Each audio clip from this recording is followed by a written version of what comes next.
In this block, we will see the implementation of chips in Flutter application. So the chips are used to represent the user inputs, choice and his actions he perform in the application.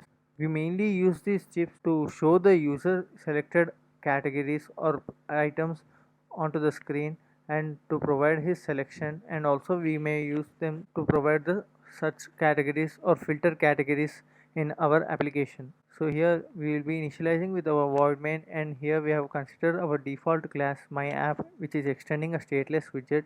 Here we are returning a material app, and in the home we have specified scaffold, inside which we have provided an app bar here, and inside the home we have extended it with stateless widget, and here we are returning a center so that our chips will be aligned to the center of the screen here.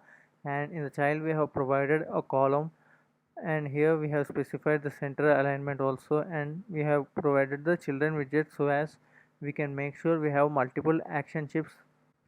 So here you can see we have provided a circular avatar. Here also you can provide an image or any icon which you want to be provided onto a chip, and here we have specified a text here and a default color, and here we have provided a label for the chip, and here you can also see we have provided an on press functionality here. So whenever you tap on the chip you can also provide a sample message to be printed, so this you can replace with your own requirement here. So likewise we have provided 4 action chips here, and now let us see the output, how these chips will be looking. So here we have provided these 4 chips. I think you have now got any familiarity in any application. You might find them in form of filters showing up onto the screen, so that what are the filters you have selected will be provided or represented in the form of these chips. And also whenever you are trying to send messages in bulk, when you select a contacts also, you can show the contacts in form of these chips. These chips have wide usage now in every application to show or represent the user input categories and so on, depending upon your application requirement. So this is a general way of implementation of action chips. Here we say action because we are performing some action when you tap on the chip here. And also this is the basic view of a chip.